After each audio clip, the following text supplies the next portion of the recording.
Bien, entonces en este video, y para evitar que se nos enfríe el tema, vamos a revisar las características de voltaje, corriente y carga de un condensador.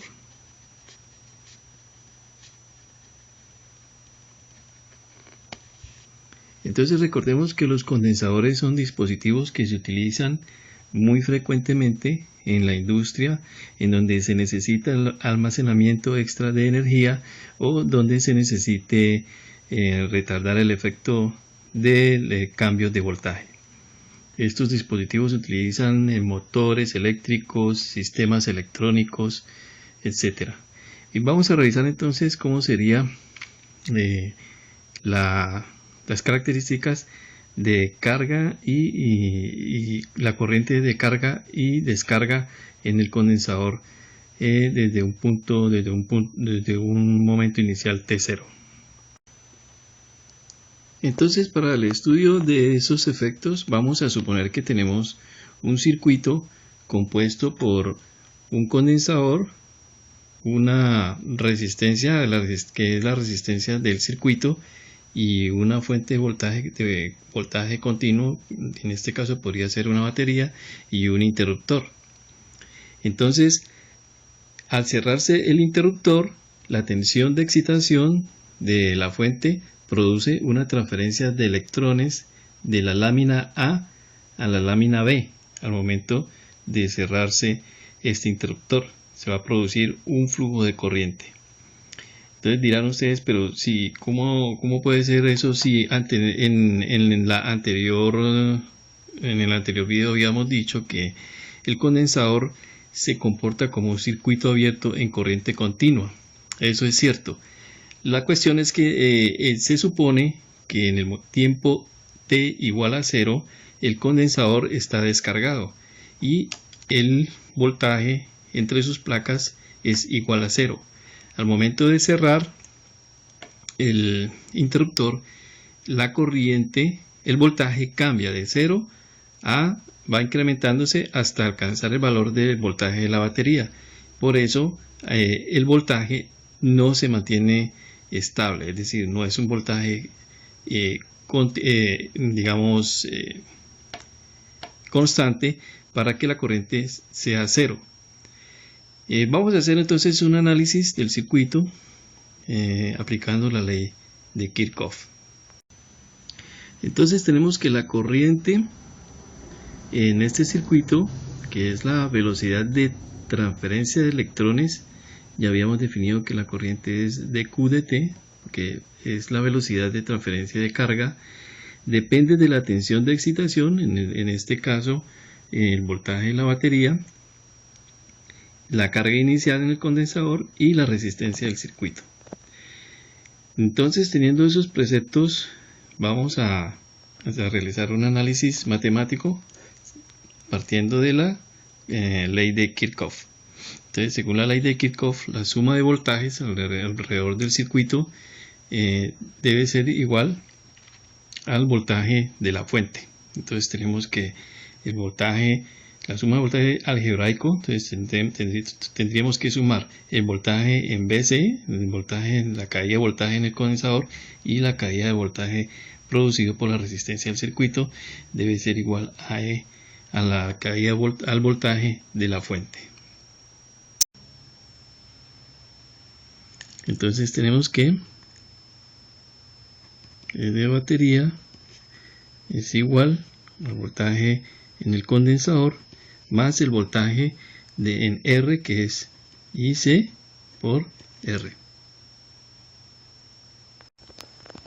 De aquí entonces vamos a despejar corriente IC, que sería igual a E de batería menos BC sobre R. Entonces en este caso tenemos las siguientes unidades: IC, que es la corriente instantánea, la cual vamos a medir en amperios, E watts, que es el voltaje de batería medido en voltios, BC, B pequeña c, que es la caída de voltaje en el condensador, también en voltios, y R, la resistencia del circuito en ohmios.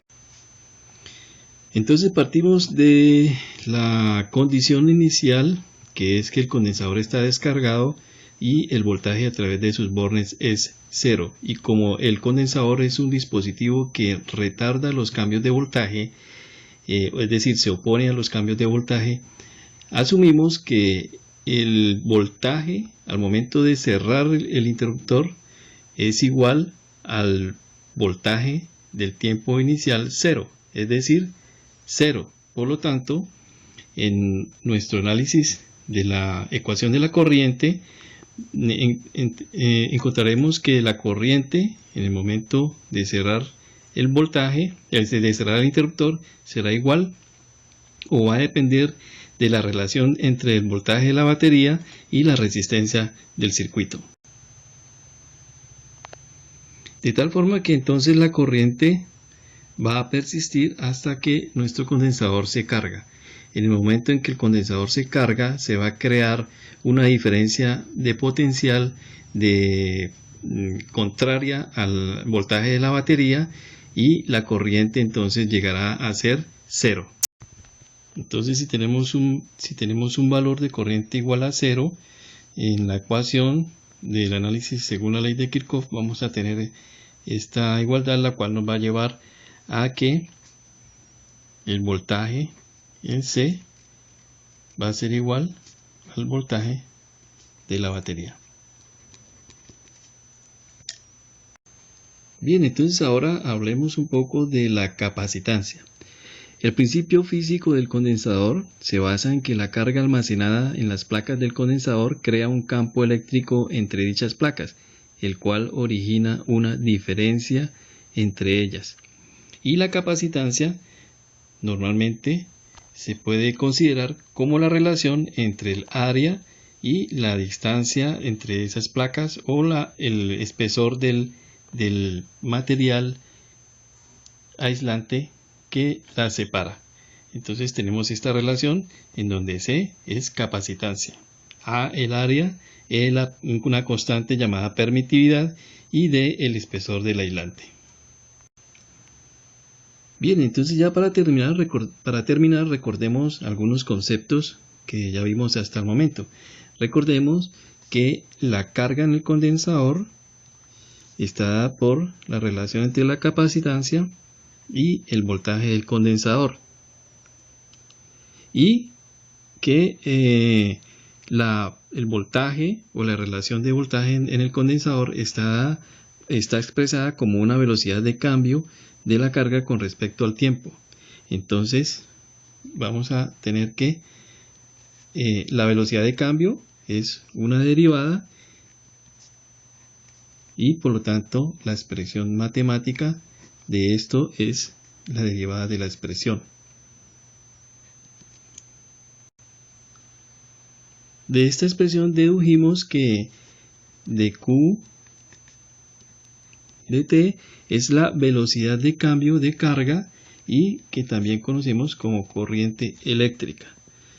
Por lo tanto, sustituyendo en la ecuación, tenemos que la corriente eléctrica será igual a la capacitancia por la derivada del voltaje del condensador en el tiempo. Entonces el voltaje de un condensador en función de su corriente se puede obtener a través de la primera relación de la carga y la capacitancia y nos vamos a encontrar con que el voltaje es igual a 1 sobre la capacitancia por la carga. Asumimos que Q es la sumatoria de las cargas dentro de un tiempo t que va desde el tiempo t igual a 0 a t alfa de los cambios de carga. Entonces tenemos que la sumatoria de delta Q1 más delta Q2 más delta Q3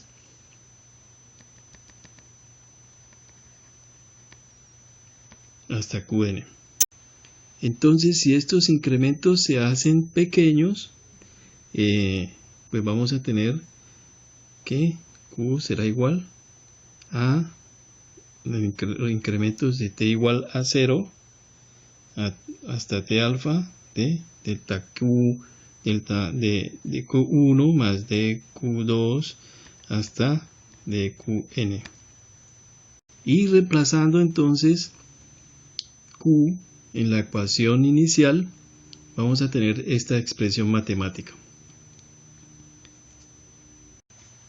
Entonces, de la expresión de la corriente, podemos despejar dQ y tenemos que delta Q es igual a I por dt. Entonces, reemplazando la sumatoria de delta Q, habiendo reemplazado dQ por I dt en la ecuación del voltaje del condensador para tiempo igual a alfa, vamos a tener esta expresión en la cual se muestra la sumatoria de las corrientes en la sumatoria del cambio de corrientes en el lapso de tiempo de t igual a 0 a t alfa. Pero cuando este incremento se hace infinitesimal, este símbolo o esta expresión cambia por otra expresión. Esa expresión es una integral. Entonces, finalmente vamos a encontrar que el voltaje en el condensador es igual a el inverso de la capacitancia por la integral de la corriente entre los lapsos t igual a 0 a t alfa. Este resultado también lo podemos obtener del análisis en la cual nosotros veíamos que la corriente en el condensador era igual a C por dB dt. De aquí despejando B, si queremos despejar a B de acá, encontramos que la inversa de una derivada es una integral. Entonces tendríamos que B es igual a 1 sobre C por la integral de I de T, que es la expresión de la corriente en un condensador.